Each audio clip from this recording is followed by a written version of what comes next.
Hello दोस्तों, स्वागत है आपका क्लास टाइम यूट्यूब चैनल में। तो गाइज, हम हिंदी व्याकरण में पढ़ रहे थे टॉपिक क्रिया। तो क्रिया में हमने इसका पहला भेद पढ़ लिया था हमारे पार्ट 1 वीडियो में। तो उसमें हमने पढ़ा था कर्म के आधार पर क्रिया, जिसमें हमारा था सहकर्मक और अकर्मक क्रिया के बारे में हमने पढ़ा था। तो गाइज, अब हम पढ़ेंगे इसका सेकेंड भेद, जो दूसरा भेद है रचना के आधार पर क्रिया। तो गाइज, जो हमारे वीडियो पे नए हैं तो वो पहले जाकर, जो हमारा पहला पार्ट हमने बनाया है वो जाकर देख लें। और अगर आपको ये वीडियो पसंद आ रहा है तो प्लीज़ लाइक और सब्सक्राइब कर दें, ताकि मैं आपके लिए ऐसे ही वीडियो ला सकूं। तो चलते हैं गाइज, देख लेते हैं रचना के आधार पर जो क्रिया है उसके भेद। तो रचना के आधार पर, जैसे कि मैंने आपको पहले भी बता दिया था कि इसके कितने भेद हैं, वापस फिर से देख लेते हैं।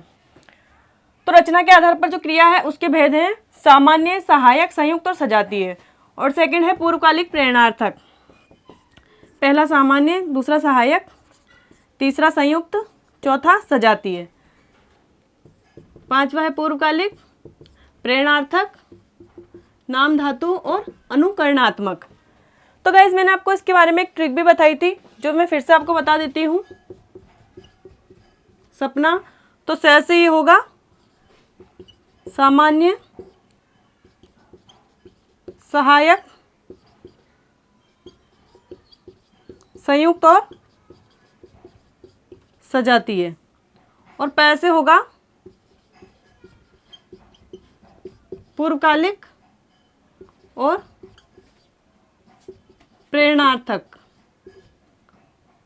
और ना से होगा नाम धातु और अनुकरणात्मक, आपको याद रखना है। तो गाइस, अब हम ये जो 8 है, जो भी क्रिया के भेद है 8, इसके बारे में हम डिटेल से पढ़ेंगे। तो चलिए स्टार्ट करते हैं सबसे पहले सामान्य क्रिया से। तो गाइस, देख लेते हैं रचना के आधार पर जो क्रिया के भेद है उसमें पहला है सामान्य क्रिया। अब सामान्य क्रिया किसे कहते हैं? तो सामान्य क्रिया कहते हैं वह वाक्य जिसमें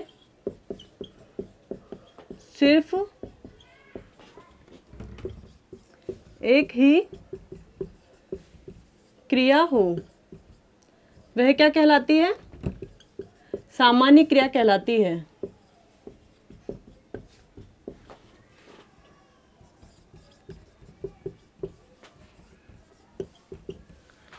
तो गाइस, जो सामान्य क्रिया है उसकी डेफिनेशन, उसकी जो परिभाषा है वो ये है कि वह वाक्य जिसमें सिर्फ एक ही क्रिया हो, मतलब कि जिसमें सिर्फ एक ही काम हो रहा हो, वह सामान्य क्रिया कहलाती है।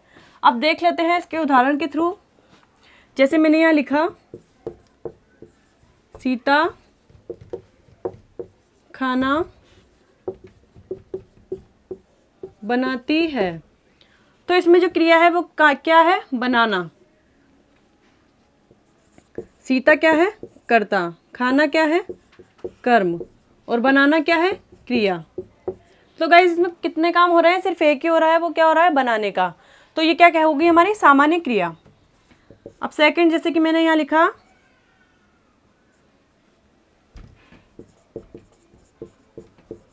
राहुल रोता है। अब इसमें क्रिया क्या है? रोने की। रोने का क्या है? क्रिया। और कितना काम हो रहा है? इसमें सिर्फ एक ही काम हो रहा है, वो क्या हो रहा है? रोने का काम। तो राहुल रोता है, ये क्या हो जाएगी हमारी? कौन सा सेंटेंस हो जाएगा? ये सामान्य क्रिया का वाक्य हो जाएगा। अब सेकंड हमारी आती है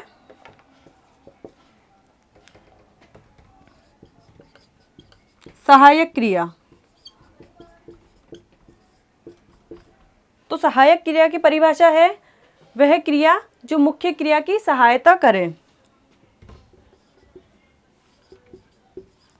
वह क्रिया जो मुख्य क्रिया की सहायता करे। वह क्रिया जो मुख्य क्रिया की सहायता करे वो क्या कहलाएगी? सहायक क्रिया कहलाएगी। तो गाइस, इसके हम देख लेते हैं उदाहरण के थ्रू इसके। तो मैंने यहाँ पे लिखा, अखिलेश स्कूल जाता है। अखिलेश स्कूल जाता है, इसमें अखिलेश क्या है? कर्ता। स्कूल क्या है? कर्म। जाना क्या है? क्रिया। और जो ये है लास्ट में है, ये क्या हो जाएगी हमारी? सहायक क्रिया।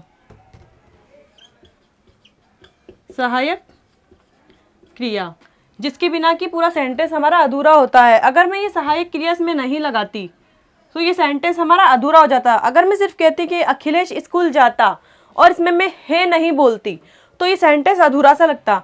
तो जो ये है वो क्या है? सहायक क्रिया, जिसे हम इंग्लिश में हेल्पिंग वर्ब बोलते हैं, वो हिंदी में क्या हो जाएगी? सहायक क्रिया। अब इसका एक और उदाहरण देख लेते हैं। राम कपड़े धोता है। अब इसमें सहायक क्रिया क्या है हमारी? है। राम क्या है? कर्ता। कपड़े क्या है? कर्म। धोना क्या है? क्रिया। जो भी कोई काम हो रहा है उसको हम क्या बोलेंगे? क्रिया। और है क्या है? सहायक क्रिया। तो गाइस, ये आपको जो सामान्य क्रिया और सहायक क्रिया है इसका समझ में आ गया होगा। अब नेक्स्ट हम देख लेते हैं संयुक्त और सजातीय के बारे में। देख लेते हैं आपका इसका तीसरा भेद, संयुक्त क्रिया। तो इसकी परिभाषा होगी वे क्रियाएं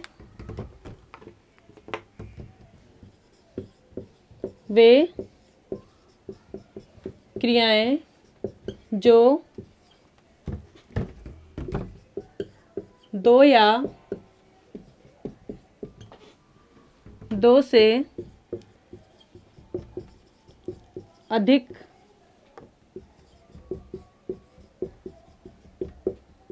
क्रियाओं से निर्मित होकर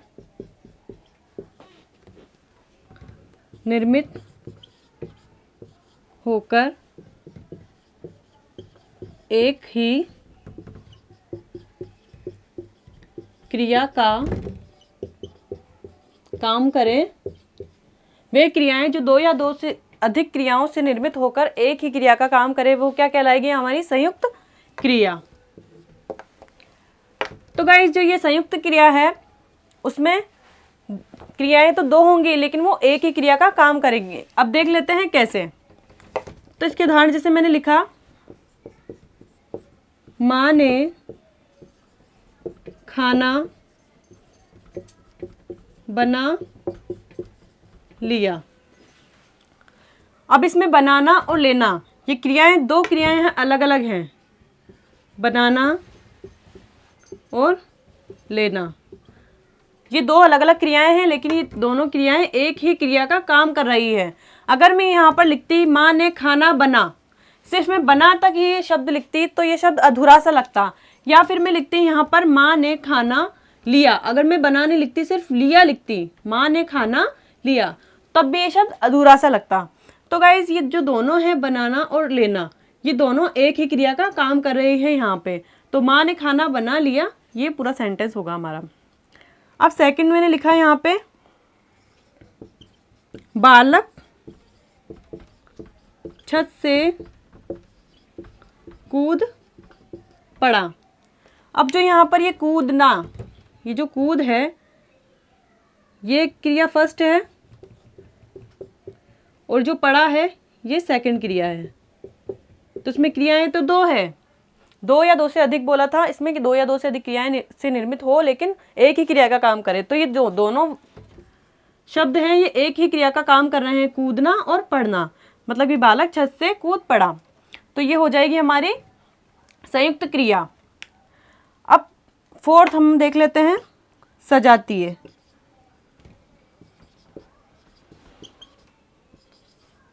सजातीय क्रिया। अब सजातीय क्रिया क्या होती है हमारी? जिस वाक्य में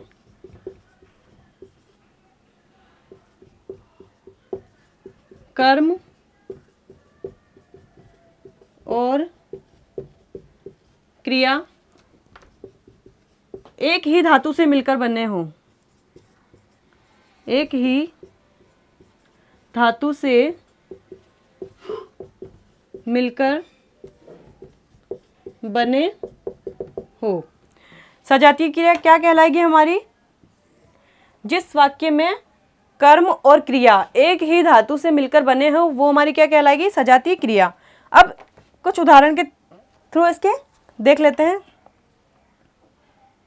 अब इसके उदाहरण देख लेते हैं। जैसे मैंने यहाँ लिखा, भारत ने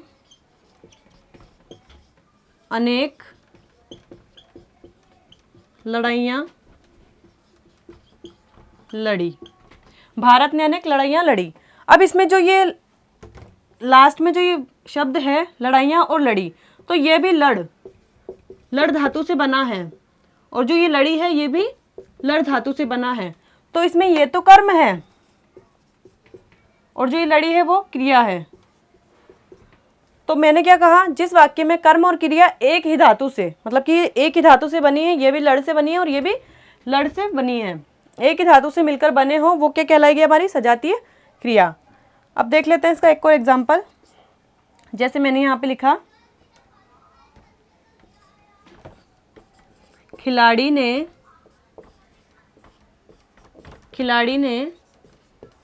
खेल खेला। खिलाड़ी ने खेल खेला।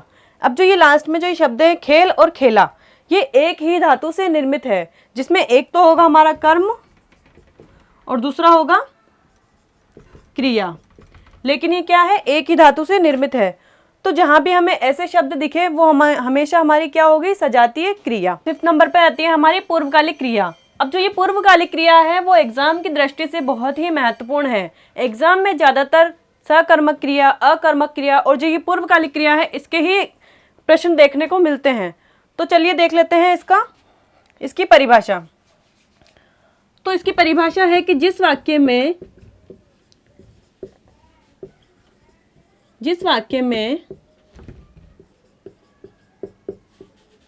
पहला कार्य समाप्त होकर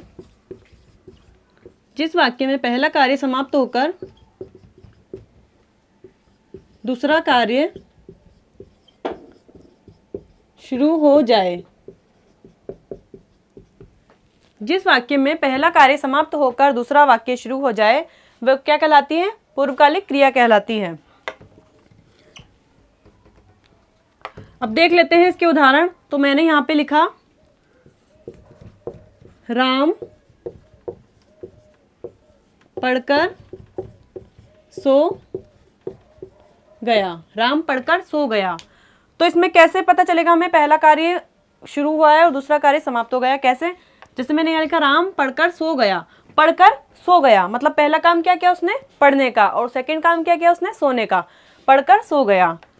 और इसमें छोटी सी जो ट्रिक है वो ये है कि जो पूर्वकालिक क्रिया है उसको पहचानने की आसान ट्रिक ये है कि हमेशा इसमें हमको कर, जो ये कर शब्द है वो देखने को मिलेगा। जिस भी वाक्य में कर शब्द देखने को मिल जाए वो हमारी हमेशा पूर्वकालिक क्रिया कहलाएगी। जैसे सोकर, उठकर, बैठकर, खाकर, पीकर, ये सब क्या है? पूर्वकालिक क्रिया के शब्द हैं। अब दूसरा मैंने यहाँ पे लिखा, चोर उठकर भाग गया।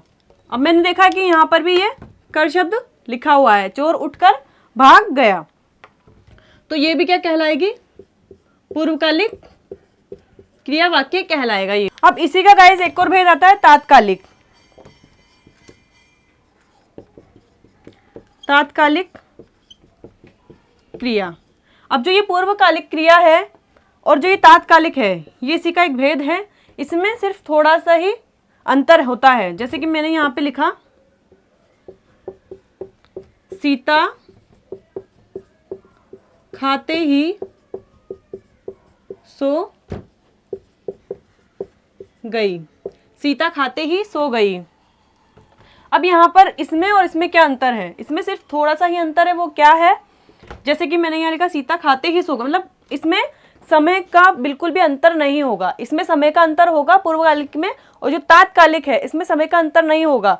एक काम हो रहा होगा उसके तुरंत बाद ही दूसरा काम हो जाएगा। जैसे मैंने यहाँ लिखा सीता खाते ही, मतलब उसने खाना खाया और जस्ट फटाफट सो गई, खाते ही सो गई। और मैंने यहाँ दूसरा लिखा जैसे राम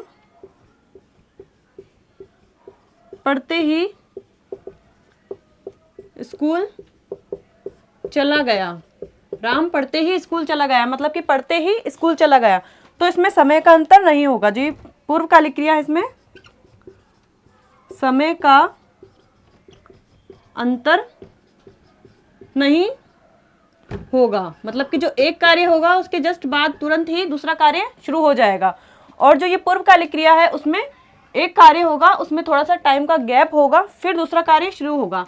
और इसमें इसको पहचानने की सबसे आसान ट्रिक ये है कि इसमें हमेशा हमें कर शब्द दिखाई देगा। जहाँ भी हमें जिस भी सेंटेंस में कर शब्द दिखाई दे, पढ़कर, सोकर, उठकर, बैठकर, पीकर, खाकर दिखाई दे, वहाँ पर वो वाक्य हमेशा पूर्वकालिक क्रिया का वाक्य होगा। तो गाइज अब आता है हमारा प्रेरणार्थक क्रिया। अब प्रेरणार्थक क्रिया की परिभाषा होगी वे क्रिया वाक्य जिसमें कर्ता स्वयं कार्य ना करके, वे क्रिया वाक्य जिसमें कर्ता स्वयं कार्य ना करके किसी दूसरे से करवाता है।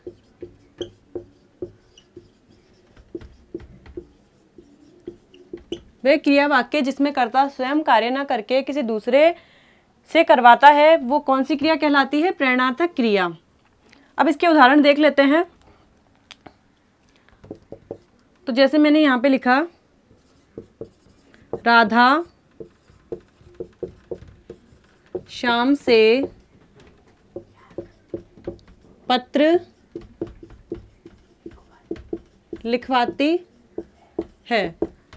अब ये जो वाक्य है इसमें राधा स्वयं कोई भी कार्य नहीं कर रही है, वो किससे करवा रही है? शाम से। और क्या कार्य करवा रही है?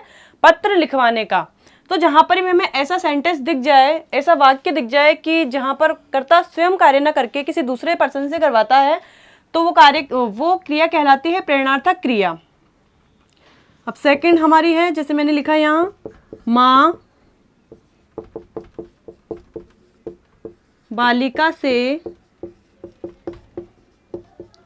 भोजन बनवाती है। माँ बालिका से भोजन बनवाती है। अब यह माँ खुद काम नहीं करके किससे काम करवा रही है? बालिका से। तो भोजन बनवाने का काम कौन करवा रही है? माँ। और किससे करवा रही है? बालिका से। तो ये जो वाक्य है ये भी प्रेरणार्थक क्रिया का वाक्य होगा। कौन सा वाक्य होगा? प्रेरणार्थक क्रिया। अब इसमें एक चीज और देखने को मिलती है गाइस, जैसे कि जहां पर भी हमें ये जो वाक्य है वहां पर हमें से विभक्ति दिखाई देगी। हमेशा से विभक्ति हमें इसमें दिखाई देगी। से विभक्ति दिखाई देगी। और नेक्स्ट इसमें क्या होगा? जो ये वाता, वाई, ये जो है धातु के एंड में हमें दिखने को मिलेंगे। धातु के अंत में दिखाई देंगे। अब कैसे? जैसे कि मैंने यहाँ पे ये लिख धातु है यहाँ पे इसमें ये वाती शब्द आया है। तो जिस भी मतलब धातु के साथ ये वाता या वाई शब्द दिखे, जैसे यहाँ पर बनवाया भी हो सकता था, वाया शब्द दिखे, वहां पे हमेशा कौन सी क्रिया होगी? प्रेरणार्थक क्रिया। अब नेक्स्ट हमारी आती है नाम धातु क्रिया।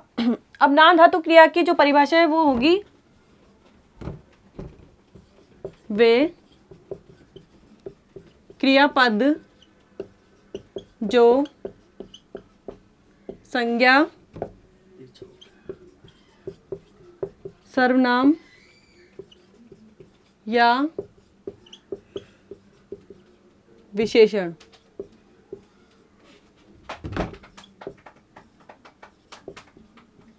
शब्दों के साथ प्रयुक्त हो। वे क्रियापद जो संज्ञा, सर्वनाम या विशेषण शब्दों के साथ प्रयुक्त हो वो क्या कहलाती है? हमारी नाम धातु क्रिया। अब इसके कुछ उदाहरण देख लेते हैं। जैसे कि मैंने यहाँ लिखा शर्म, तो शर्म से हमारा क्रिया बन जाएगी, नाम धातु जो क्रिया है वो बनेगी शर्माना। सेकंड मैंने लिखा यहाँ पे इठ, तो यहाँ पे जगह इठलाना। थर्ड मैंने लिखा, जैसे कि यहाँ पे लिखा मैंने बात, तो ये बात से हो जाएगा बतियाना, बात से हो जाएगा बतियाना। अब इसकी जो एक और पहचान है जो इसको आसान बनाती है वो मैं यहाँ लिख देती हूँ गाइस। जैसे कि जो ये शब्द है, जब भी ये क्रिया आएगी, नाम धातु क्रिया जहाँ भी आएगी, तो जो ये शब्द है उसके एंड में हमेशा कौन सा प्रत्यय हमें दिखाई देगा? आना या इयाना। आना या फिर इयाना, जिस शब्द के अंत में हमें जो वो प्रत्यय दिखे वहां पर कौन सी क्रिया होगी? नाम धातु क्रिया। अब लास्ट जो हमारी क्रिया आती है वो है अनुकरणात्मक क्रिया। अनुकरणात्मक क्रिया, तो अनुकरणात्मक जो क्रिया है उसकी परिभाषा होगी कि किसी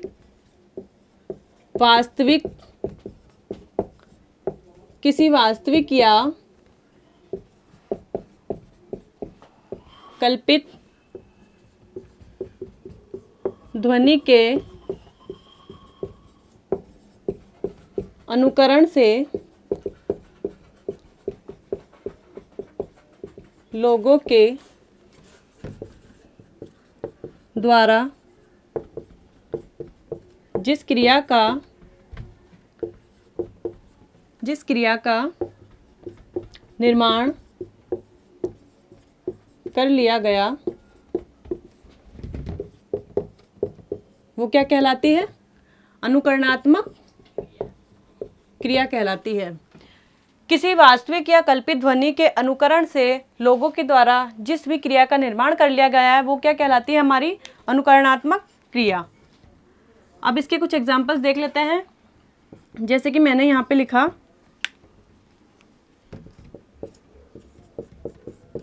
भिन्न भिन्न। अब ये भिन्न भिन्न क्या है? एक आवाज है, एक ध्वनि है। अब इस भिन्न भिन्न से किस क्रिया का निर्माण कर लिया हमने? भिन्न भिनाना।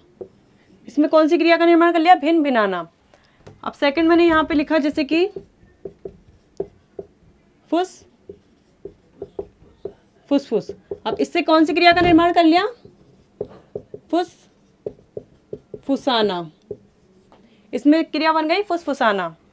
अब नेक्स्ट मैं लिख रही हूँ यहाँ पे, जैसे कि मैंने यहाँ लिखा हिन हिन। अब हिन हिन क्या है? एक ध्वनि है, एक आवाज है। तो इस हिन हिन से किस क्रिया का निर्माण कर लिया गया? हिन हिन हिनाना। तो गाइज ये जो मतलब मैंने ये ध्वनियाँ लिखी हैं इनको प्रयोग में लाकर कुछ क्रियाओं का निर्माण कर लिया गया, जिसे क्या कहते हैं? अनुकरणात्मक क्रिया। अब मैं आपको यहाँ पर एक क्वेश्चन दे रही हूँ, आप सभी मुझे कमेंट में उसका आंसर लिख के बताएं। जैसे मैंने यहाँ लिखा निम्नलिखित में से अकर्मक क्रिया बताएं। निम्नलिखित में से अकर्मक क्रिया बताएं। तो मैंने यहाँ पे पहला लिखा है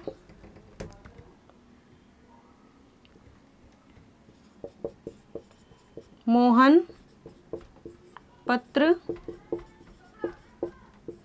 लिखता है। सेकंड है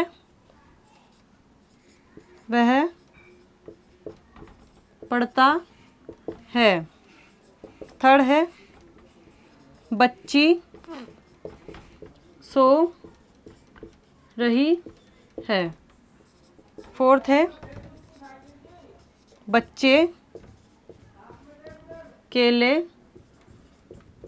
खा रहे हैं। अब गाइज इसमें इन चारों ऑप्शन में से आपको मुझे कमेंट करके बताना है कि इन चारों ऑप्शन में से कौन सा सही है और कौन सा गलत है। क्या बताना है आपको, इसमें कौन सी आकर्मक क्रिया है। अगर आपने इस वीडियो को बिल्कुल ध्यान से देखा होगा, बिल्कुल फोकस करके देखा होगा, तो आप एग्जैक्टली आंसर बता देंगे।